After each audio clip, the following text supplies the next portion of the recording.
தனக்குத்தானே ஒரு சலிப்பு, தனக்குத்தானே ஒரு கசப்பு. நம்ம ஏன் இப்படி இருக்கோம்? நாம் செய்ய தவறியவை, அல்லது நாம் தவறாக செய்தவை, அல்லது நாம் செய்ய வேண்டியது வேறு ஏதோ ஒன்று இருக்கிற போது நாம் செய்து கொண்டிருக்கக்கூடியவை. இதைத்தான் நாம் திரும்ப திரும்ப வாழ்க்கையில் இந்த சுயசலிப்பு என்று நான் சொல்கிறேன். இதை பற்றி ஒரு கவிதை எழுதியிருக்கிறேன். இந்த கவிதை ரொம்ப தனிப்பட்ட முறையில் எனக்கு மிகவும் பிடித்த கவிதையும் கூட. நீங்கள் இங்கிருந்து செல்லுகிற போது இந்த கவிதையில் இருக்கக்கூடிய சில வரிகளேனும் அது உங்கள் வாழ்க்கையை உங்களுக்கு நினைவூட்டி நாம் ஏன் இதையே செய்து கொண்டிருக்கிறோம் என்கிற கேள்வியை உங்களுக்கு எழுப்பும். அந்த கவிதையை இப்பொழுது நான் உங்களிடம் படிக்கிறேன். நாம் ஏன் இப்படி இருக்கிறோம்? நாம் ஏன் இப்படி இருக்கிறோம்?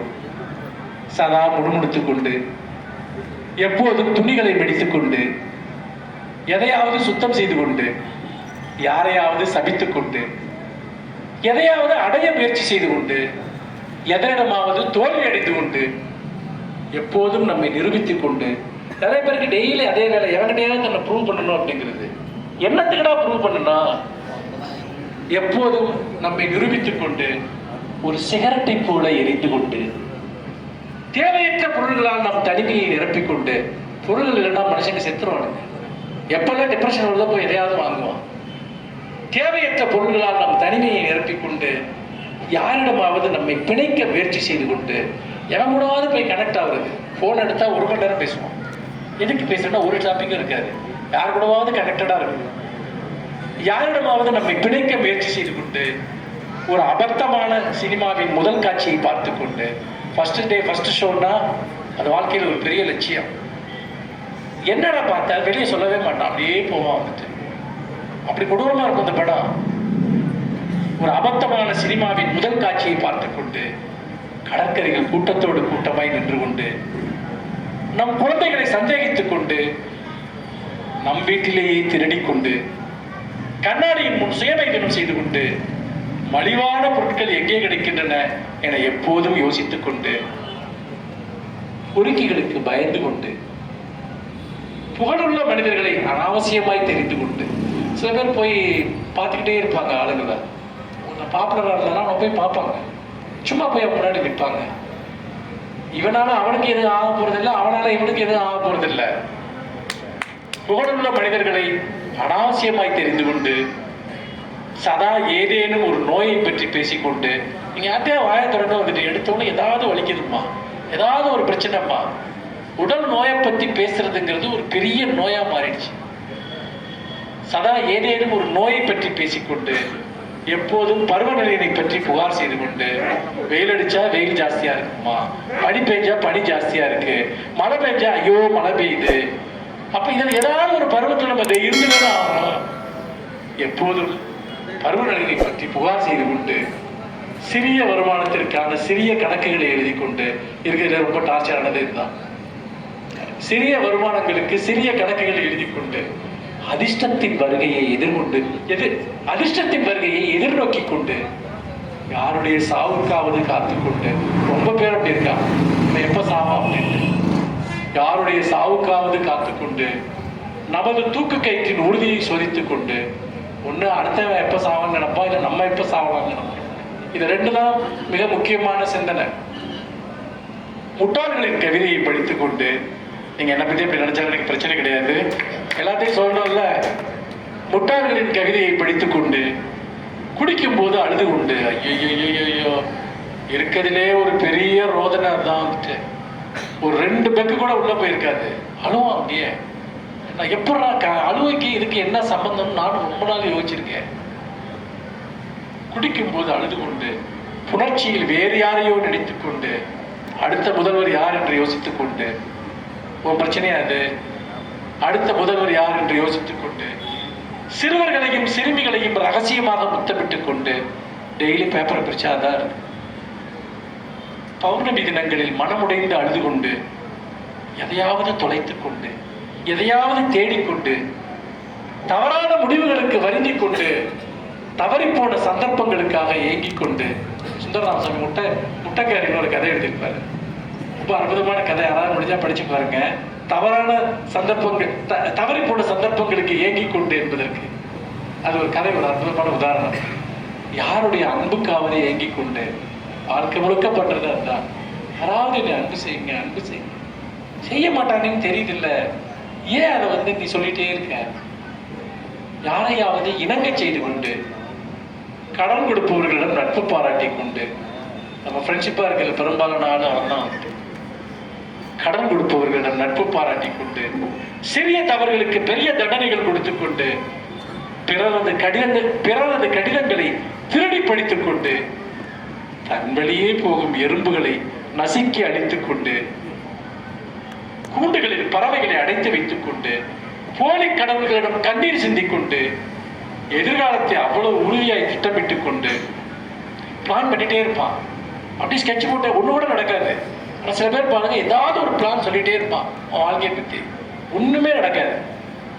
எதிர்காலத்தை அவ்வளவு உறுதியாய் திட்டமிட்டுக் கொண்டு, தூக்க மாத்திரைகளை விளங்கிக் கொண்டு, மற்றவர்களின் கடமைகளை நினைவிட்டுக் கொண்டு, நமது இயலாமையை மறைக்க யாரையாவது சவுக்கால் எடுத்துக்கொண்டு, பூனைகளுக்கு உணவு தர மறுத்துக் கொண்டு, யாரையாவது இறுக பற்றி கொண்டு, உடல் குறைபாடுகளை பற்றி சிந்தித்துக் கொண்டு, மலிவான வாசனை திரவியங்களை பயன்படுத்திக் கொண்டு, இது ஒரு பெரிய கொடுமைங்க.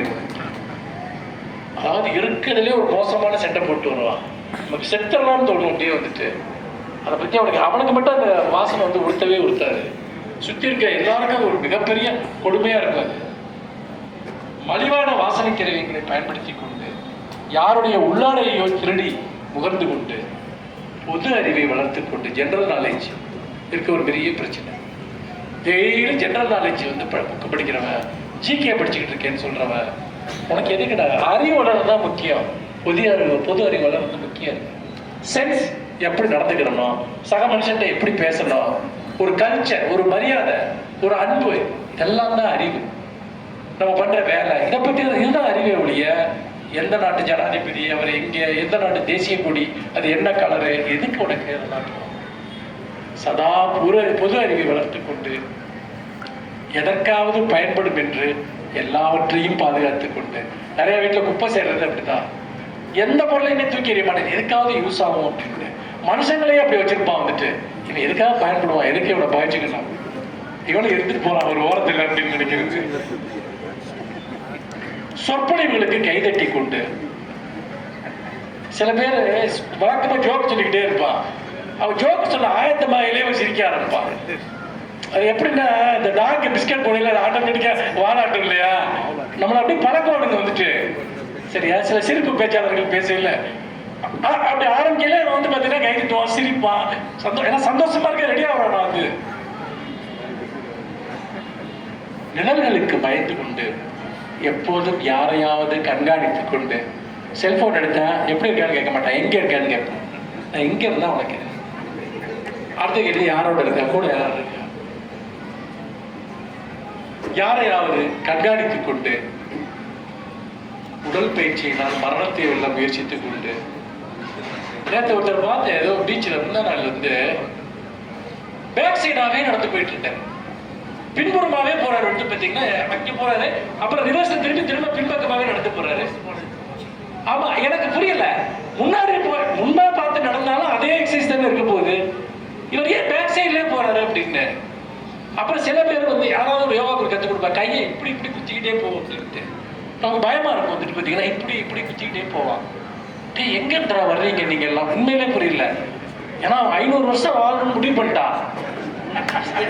புரியுதுங்களா? அவன் 500 வருஷம் இருந்தா ஆவான். அது என்ன பண்றான், பேக் சைடே நடக்கும். நான் அடிக்கடி பீச்சுக்கு போனா பார்த்துட்டே இருப்பேன். ரொம்ப வினோதமான ஆளுங்கள்லாம் இருப்பானுங்க. ஒருத்தர் ஒத்த காலம் மட்டும் இப்படி எத்தி நடந்து போயிட்டே இருப்பான், ஒரு ஃபுட்பால் உதைக்கிற மாதிரியே. ஐயால இதெல்லாம் எதுக்குடா? இதுக்கெல்லாம் மெடிக்கல் சயின்ஸ்ல ஏதாவது ஒரு ஆதாரம் இருக்கா? ஒண்ணுமே கிடையாது. எனக்கு நிறைய டாக்டர்ஸ் கூட நான் பேசியிருக்கேன். நான் தொடர்ந்து படிக்கிற ஆள் மெடிக்கேஷன் தொடர்பா. இவங்க பண்றதுல முக்கால்வாசி, அதுக்கப்புறம் நம்ம பிறந்ததுல மூச்சு விட்டுக்கிட்டு இருக்கோம். தெரியும், நான் உனக்கு மூச்சு விட சொல்லி கொடுக்குறேன் அப்படின்னா, நான் மூச்சு விடுறதா உசுரோடவே இருக்கேன். நீ எதுக்குடா இதுக்காக எனக்கு மாசம் ஃபீஸ் வாங்கிட்டு எனக்கு சொல்லித்தர? நான் செத்துருவேன், நான் மூச்சு விடல, நம்ம உசுரோட இருக்கேன்ல. அப்படி வீச்சு விடக்கூடாது, வேற மாதிரி இப்படின்றான். அப்படியெல்லாம் விட முடியாதுங்க. நான் ஒரு யோகா சொல்லிட்டு சொன்னேன், எனக்கு எப்படி மூச்சு விட தெரியுமா, அப்படித்தாங்க விடுறதுக்கு. உடற்பயிற்சியினால் மரணத்தை வெல்ல முயற்சி செய்து கொண்டு, எளிய இறக்கங்களால் நம் மனிதத்தன்மையை நிரூபித்துக் கொண்டு, யாருக்காவது பிச்சை போடுறது நான் வாழ்க்கையில் ஒரு பெரிய கடமையா சொல்றவங்களாம் இருக்கும். தான் பிறந்த நாளுக்கு போய் அனாத ஆசிரமத்துக்கு சோறு கொடுக்குறவா இருக்கு. ஆனா பார்த்தா எரிச்சலா இருக்கு. உண்மையிலே அன்றாடம் நீ யாராவது ஒரு மனுஷனை பாத்துக்கிறியா? உன் கூட இருக்கவங்க நீ ஏதாவது பாக்குறியா? அவன் மேல ஒரு சின்ன ஒரு கேர் உனக்கு இருக்கா? இவன் பிறந்த நாளுக்கு போய் அனாத ஆசிரமத்தை சோறு கொடுத்தா நீ ஒரு பெரிய மனிதாபிமானியா? நின்று எல்லாமே சடங்குகள், எல்லாமே போலியாக செய்யப்படுகிற சடங்குகள். தங்க குணம் பூசப்பட்ட போலி ஆபரணங்களை அணிந்து கொண்டு அதை கழுத்து அறுத்துட்டு போறவங்க இருக்கா வந்துட்டு கவனிக்க நினைக்காத அவமதிப்புகளை பொருட்படுத்தாமல் இருக்க கற்றுக்கொண்டு, இதாங்க இருக்கிறதுலே பெரிய மெடிடேஷன். போற இடத்துல நம்ம எவனாவது அவமானப்படுத்துவான், நம்ம அந்த காது விழுகாத மாதிரி அது நம்மள இல்லைங்கிற மாதிரி நம்ம இருக்கோம் இல்லையா? யாராவது இந்த தியானம் என்னன்னு கேட்டா நான் இதைத்தான் சொல்லுவேன். அவமதிப்புகளை பொருட்படுத்தாமல் இருக்க கற்றுக்கொண்டு, புகைப்படங்களை பாதுகாத்துக் கொண்டு, திறக்க மறுக்கும் கதவுகளை தட்டி கொண்டு, ஏசுநாதர் தட்டங்கள் திறக்கப்படும். எவ்வளவோ பேர் நம்மளாம் தட்டிக்கிட்டே தான் இருக்க, எவ்வளவோ கதவை அப்படிலாம் திறக்காது இருந்துச்சு. நீங்களும் தட்டிருப்பீங்க நிறைய கதவுகளை. திறக்க மறுக்கும் கதவுகளை தட்டி கொண்டு, வேலைகளுக்குள் நம்மை நாமே மறைத்துக் கொண்டு, வேலை மட்டும் இல்லைன்னா நிறைய பேர் செத்துறோம். சில பேர் வேலைனால சாகுறாங்க, அப்படிலாம் கிடையாது. சும்மா இருந்து பாருங்க, ஒரு மாசம் பைத்தியம் பிடிச்சிடும். வேலைகளுக்குள் நம்மை நாமே மறைத்துக் கொண்டு, நம் பால்யத்தை நினைவு கூர்ந்து கொண்டு, சின்ன வயசுல எவ்வளவு நல்லா இருந்தோம்னு. சின்ன வயசுல ஒன்றும் நல்லா இருந்திருக்க மாட்டோம். ஆனா வயசாக வயசாக துக்கம் கூட்டிக்கிட்டே போகுது இல்ல. இப்போ சின்ன வயசுல நல்லா இருந்தோம்னு தோணும். உண்மையா யோசிச்சு பார்த்தோம்னா சின்ன வயசுல கேவலமா தான் இருந்தோம், வாழ்க்கை அவ்வளவு கேவலமா தான் இருந்துச்சு நமக்கே தெரியும்.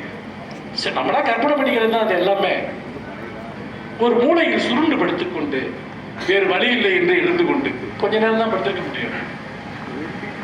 ஒரு மூளையில் சுருண்டு படுத்திக் கொண்டு, வேறு வழி இல்லை என்று எழுந்து கொண்டு, யாருக்காகவோ தியாகம் செய்து கொண்டு, யாருக்காகவோ தியாகம் செய்கிறதா அன்பும்பாங்க, பாசம்பாங்க. தங்கச்சி கல்யாணம் மட்டும் தான்டா நீ கல்யாணம் பண்ணணும். ஒரு 35 வயசானாலும் சரி, 40 வயசானாலும் சரி, அதான் தியாகம். குடும்பத்துக்காக பண்ற தியாகம். தியாகம் பண்ணிக்கிட்டே இருக்கணும் சாவர வரைக்கும். அதை பத்தி எந்த ஒருத்தரும் யாருக்குமே கிடையாது. எளிய உணர்ச்சிகளுக்காக பலியிட்டுக் கொண்டு, எப்போதோ நன்றாக இருந்தோம் என்று நினைத்துக் கொண்டு, எப்போதாவது நன்றாக இருப்போம் என்று நினைத்துக் கொண்டு, சாதாரணமானவற்றை எல்லாம் சிறந்ததென்று ஏற்றுக்கொண்டு, மன்னிக்க முடியாதவற்றை எல்லாம் மன்னித்துக் கொண்டு, நாம் ஏன் இப்படி இருக்கிறோம்? நன்றி, வணக்கம்.